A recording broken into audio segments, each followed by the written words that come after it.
Olá pessoal, eu sou Maria José, professora formadora do componente curricular Geografia Agrária.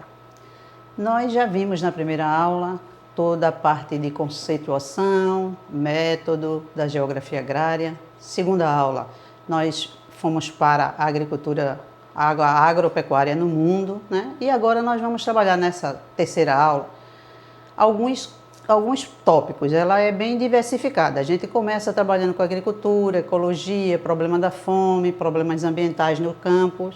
Então vamos começar falando da agricultura.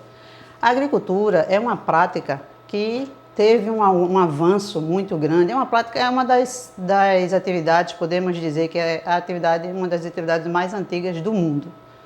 Só que quando ela veio se desenvolver, foi em torno de 1840, com os estudos de Just von Liebig, que ele começa a introduzir na agricultura o fertilizante químico, né? Então, com essa prática, o aumento da produção é considerável, mas já em 1920 começa a surgir movimentos contra a agricultura com o uso de fertilizantes químicos.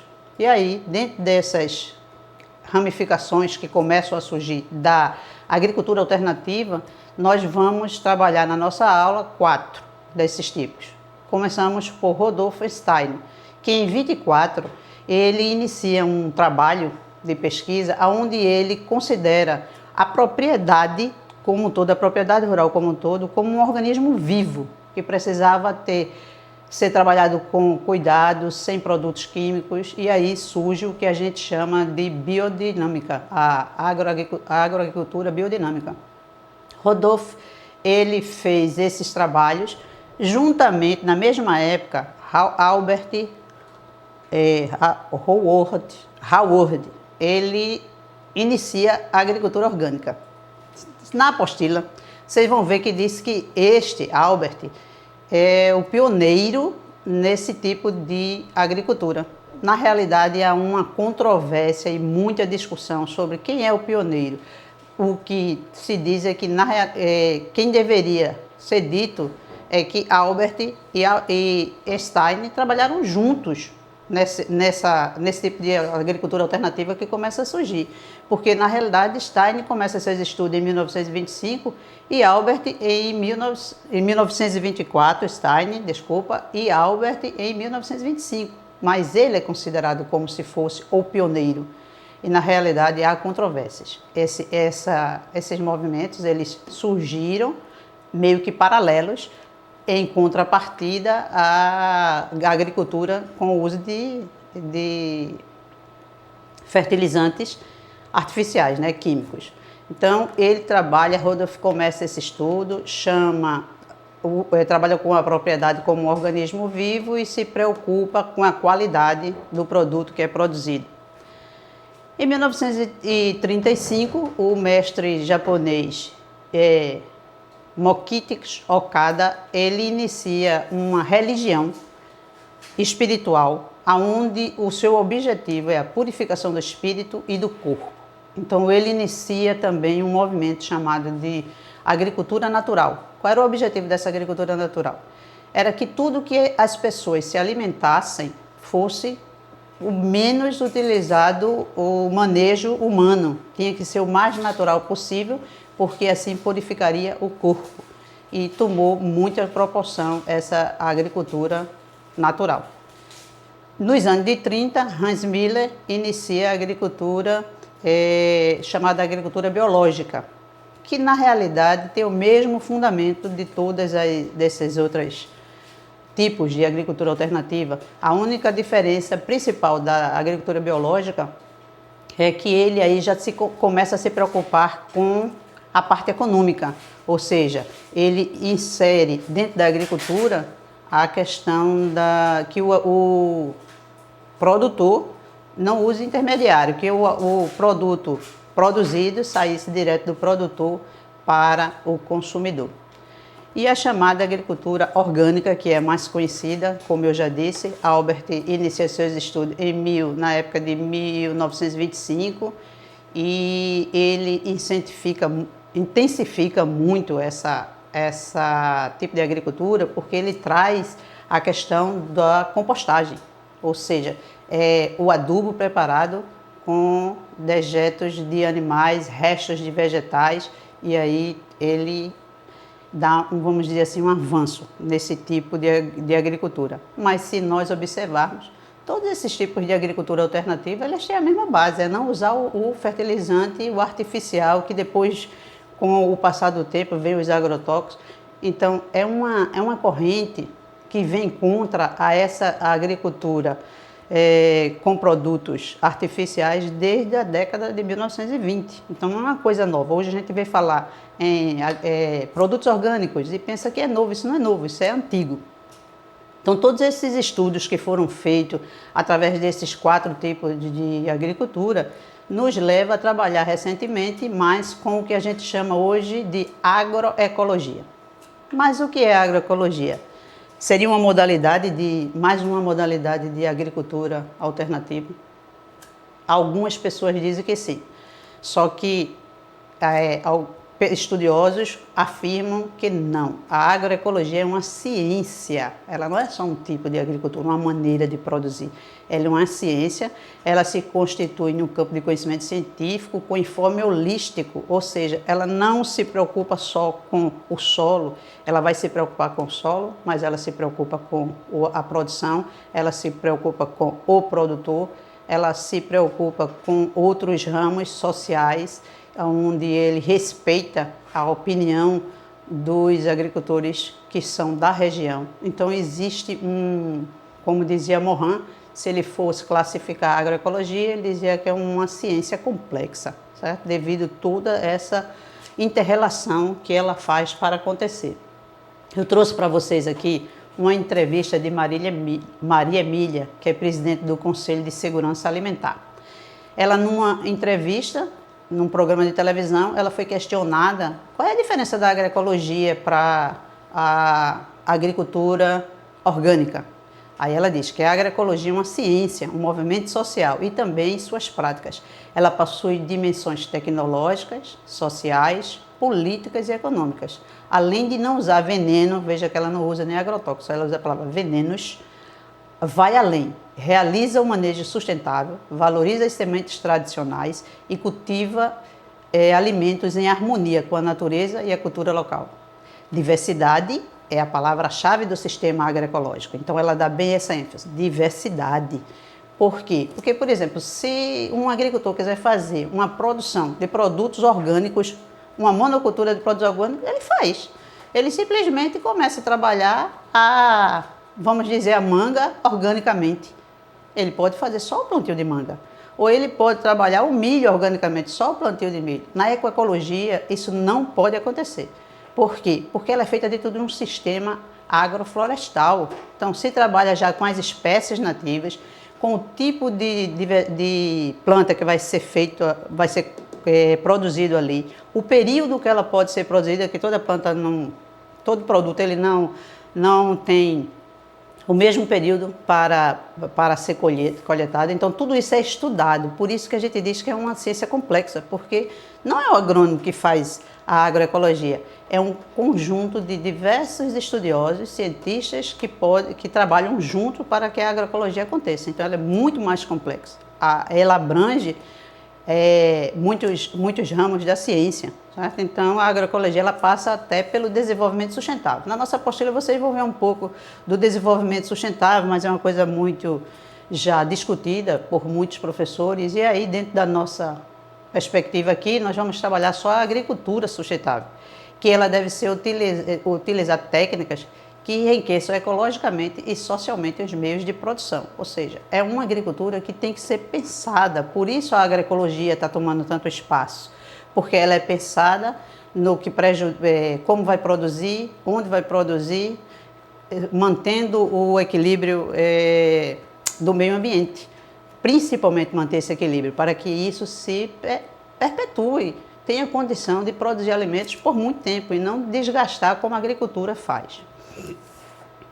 Dentro da nossa aula também tem lá um tópico sobre produtos transgênicos. Aí vai totalmente de encontro à agroecologia, né, que a gente vem falando antes. esse produto transgênico, ele surge com a biotecnologia. Na realidade, as mutações, os cruzamentos de animais e vegetais, ele é feito há séculos. As pessoas sempre procurando uma melhor maneira, um melhor produto, um melhor tipo de animal, fazia os cruzamentos, mas é uma coisa muito manual, muito mais de experiências, né? Dentro da vivência do agricultor, dos agrônomos, enfim. Com a biotecnologia, tudo isso muda, porque aí essas tentativas passam a ser feitas através de uma alteração no gene. Então, pega um produto, retira dele os seus genes e insere num outro organismo, ou seja, no DNA de outro organismo. Há uma alteração muito grande. E esses produtos transgênicos, eles têm a corrente favorável e a corrente que é contrária. Por quê? Porque os produtos transgênicos, os favoráveis, diz que a produção aumentou, os produtos que, resultado dessa transgenia, são menos atacados por praga, duram mais. A gente tem aqui no Vale do São Francisco uva sem caroço, manga sem caroço. Então são coisas que com uma durabilidade muito maior. A tomate, por exemplo, se tem uma duração de 8 dias, passa a ter o dobro. São os benefícios. Então, isso ele diz que com os produtos transgênicos vai melhorar muito a quantidade de alimento, até pela segurança alimentar. Há a corrente negativa, onde diz que não se pode estar se consumindo esses produtos, porque não se tem ainda um resultado científico comprovado. Porque ciência não se faz de um dia para o outro. O cientista, quando ele lança alguma coisa que diz assim, não é ciência, está comprovado, isso houve no mínimo 30 anos de experiência, 30 anos de estudo para se ver o resultado. Esses resultados ainda não se sabe até onde esses produtos transgênicos favorecem ou não a alimentação. Sabe-se, por exemplo, um produto transgênico, ele fica muito mais resistente a um determinado tipo de praga. Mas se essa praga acontecer e atingir ele, a quantidade de agrotóxicos que vai se usar é muito mais do que de um produto que não seja transgênico, porque ele já está resistente. Então, a própria praga ela já vem muito mais resistente. A quantidade de agrotóxico usado vai ser muito maior. Então, existe essas duas correntes. Mas o que é que se sabe? Que vem aumentando muito. Em 2009, nós já temos 14 milhões de fazendeiros de 25 países do mundo que já têm a cultura do transgênico, né? O geneticamente modificado.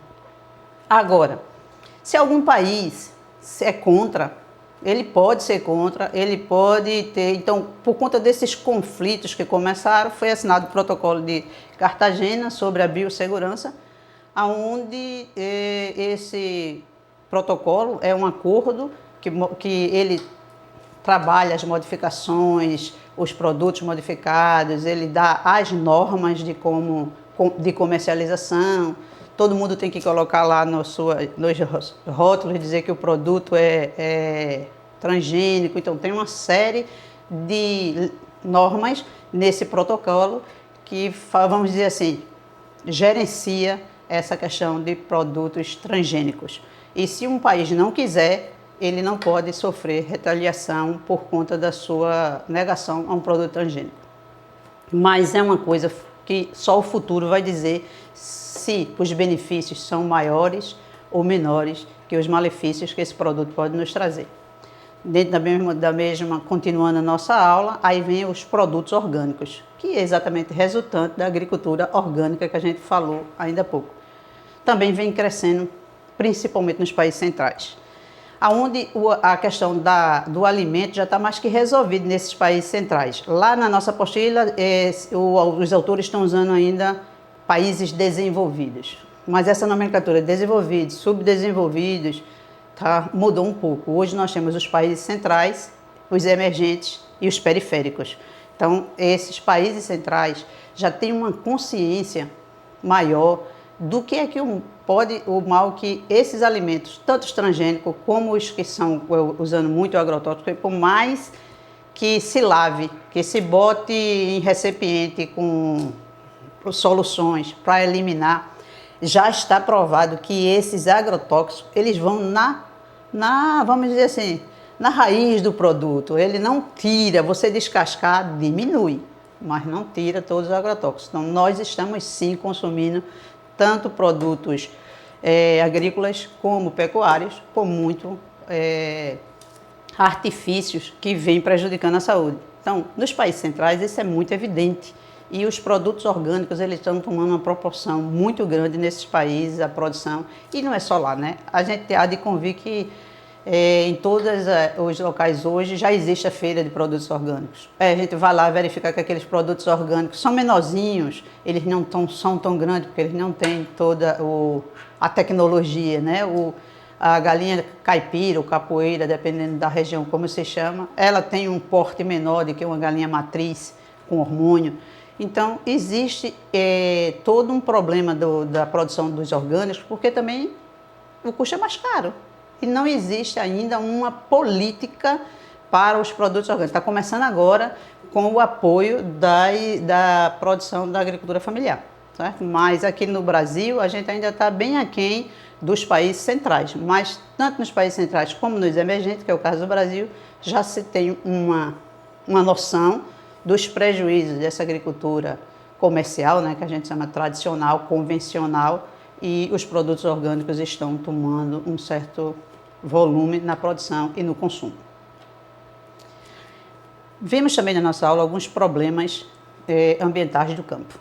A agricultura, ela já por si só, se ela não for pensada como a agricultura orgânica, esse tipo de agricultura alternativa que tem aí, tentando a agroecologia também, tentando preservar o meio ambiente, ele é um fator por si só de destruição. E a gente sabe que muitas partes do planeta já deixam de produzir pela maneira que foi praticada a agricultura, né? Porque desmata, quantas áreas são desmatadas na Amazônia para plantio, né? Para a agropecuária. Então, essa atividade agropecuária realmente ela provoca muitos problemas no campo. Mas nós vamos citar aqui a questão da utilização do agrotóxico. Vocês podem olhar nessa imagem, aqui, ó, esse, vamos dizer, trabalhador rural, ele está todo equipado, com todos os equipamentos necessários para que ele faça essa aplicação de agrotóxico no campo. Esse daqui está trabalhando provavelmente com o mesmo tipo, ou quase o mesmo tipo de agrotóxico, totalmente desprovido. Então, há estudos já comprovados que essas pessoas, os trabalhadores rurais, estão tendo muito problema de saúde por conta desse contato direto com o agrotóxico. Mas ele não só prejudica a saúde do trabalhador, ele polui os solos, os rios, os mares, o ar, enfim. É um produto muito perigoso, inclusive para todo o sistema vivo, né? Não é só o humano, mas todos os seres vivos do nosso planeta. Outro tipo de erosão muito comum na agricultura, nos campos, a consequência da agricultura é exatamente a erosão.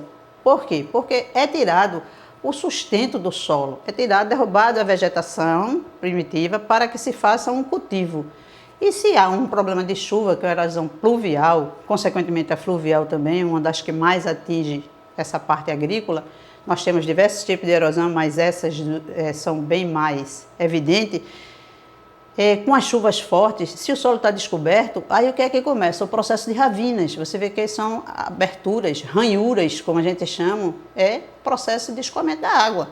Quando isso aqui aumenta muito, dependendo do volume de água que venha, até mesmo pelo rio transbordar, e aí a erosão fluvial, ela pode chegar até a vossorocas, que são grandes, vamos dizer assim, crateras abertas, onde dificulta e leva todo o solo aqui agricultável, ou seja, toda a camada, né, os horizontes do solo, os primeiros horizontes do solo. E temos também o empobrecimento químico ou lixiviação. Isso é muito comum nas regiões onde os solos são mais arenosos. Se tira a cobertura vegetal, se tira as árvores, isso aqui fica exposto. Choveu, o problema de chuva, do próprio agricultor trabalhando aqui, removendo esse solo. Então, essa parte do solo aqui, ó, é o que a gente chama da parte do solo que tem a matéria orgânica. Então, toda essa matéria orgânica aqui é quem faz com que toda a produção agrícola melhore. O que é que acontece? Com a chuva, ele pode ser eluviado, ou seja, nessa área ele é transportado para outro local, desnudando essa parte aqui do solo, ou ele é infiltrado, certo? Então, quando ele se infiltra, que a gente chama de iluviação, ele passa para a camada, para o horizonte inferior do solo, mas essa parte aqui, aonde se produz, onde tem a produção agrícola, ela é destruída.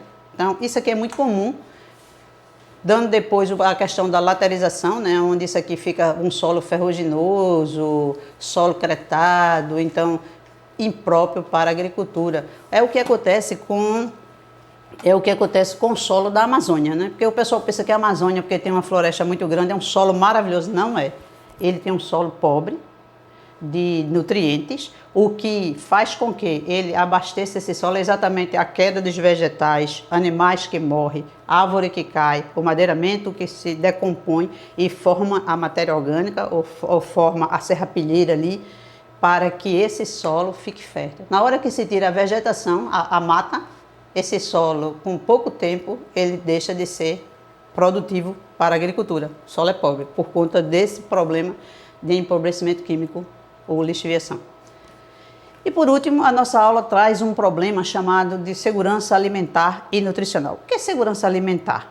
É a produção de alimentos que assegure que todos os habitantes do planeta se alimentem bem. Nós temos aqui no Brasil uma lei, que é a Lei Orgânica de Segurança Alimentar e Nutricional. O artigo 3, ele diz assim: a segurança alimentar e nutricional consiste na realização do direito de todos ao acesso regular e permanente a alimentos de qualidade, em quantidade suficiente, sem comprometer o acesso a outras necessidades essenciais, tendo como base práticas alimentares promotoras de saúde que respeitem a diversidade cultural e que sejam social, econômico e ambientalmente sustentável. A gente lê esse artigo da Lei da Segurança Alimentar e me lembra muito o artigo da Constituição, que diz que o brasileiro ele precisa ter um salário digno, ele deve receber um salário digno para a saúde, alimentação, lazer e todas as suas necessidades básicas.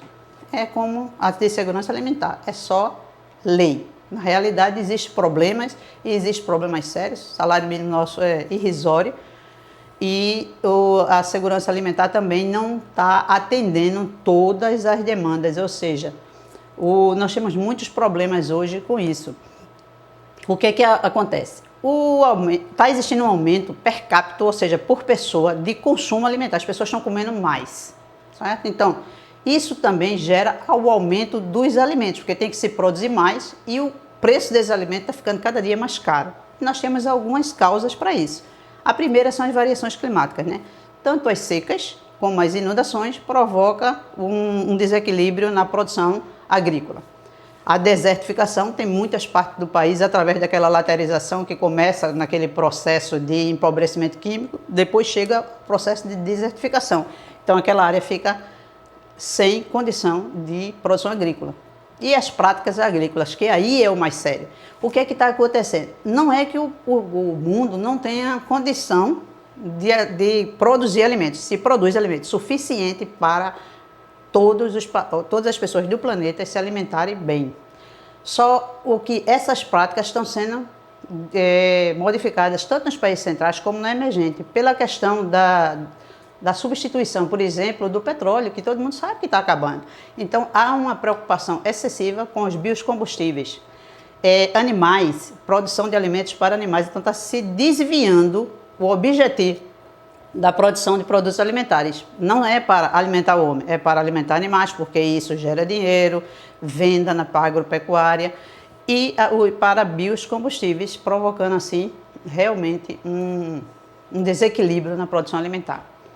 Lá na nossa apostila, os nossos autores eles falam sobre um problema trazido por José de Castro, que é o problema da fome, a geografia da fome, onde ele divide regiões de fome endêmica, fome epidêmica, mas isso já mudou muito, essa realidade, né? A gente sabe que a gente teve um problema de desnutrição, a gente tem o problema de desnutrição, que é a falta dos nutrientes suficientes para a alimentação, as crianças, até no ventre da mãe esse problema já existe. Se a mãe se alimenta mal, esses filhos já são desnutridos desde o seu ventre. Então, isso são as consequências desse produto, esses alimentos que não chegam o suficiente de maneira correta nas nossas mesas. Mas eu trago aqui para vocês, só terminando, atualmente 1,6% da população brasileira passa fome e o índice de mortalidade entre os menores de 5 anos é de 1,6. Essa notícia foi de outubro de 2016, foi feita pela ONU no Instituto Internacional de Investigação sobre Políticas Alimentares. E ele coloca o Brasil como exemplo ao combate à fome. Por quê? Porque em 2001, 12,3% dos brasileiros passavam fome e 3,2% das crianças morriam antes de completar 5 anos. Então, de 2001 a 2015, quando saiu esse resultado, o Brasil conseguiu reduzir em 58% o número de mortes de crianças desnutridas e reduziu em 50% as pessoas desnutridas no Brasil. Isso faz com que o Brasil seja um destaque. A gente sabe que isso aí teve uma grande ajuda da questão da Bolsa Família, que muitos são contra, mas que a Bolsa Família favorece a melhor alimentação e a melhor condição de vida dessas pessoas menos favorecidas, né? Então a gente não pode negar essa influência. O Brasil vem mudando, mas o próprio relatório, ele disse que a crise representa uma ameaça à Revolução Brasileira. Então a gente tem que tomar muito cuidado com isso. Essa crise, aí a tentativa de só produzir para ganhar dinheiro através daquelas fatores que nós já explicamos. E agora vocês vão assistir uma videoaula sobre o sistema agroecológico. Após essa videoaula, vocês vão fazer a atividade presencial, que vai estar com o tutor presencial aí com vocês. E eu desejo que todos façam um bom trabalho e que estudem, pesquisem sobre esse tipo de agricultura, realmente aprofunde esses conhecimentos, que ele é muito importante. Muito obrigada a todos e até a próxima.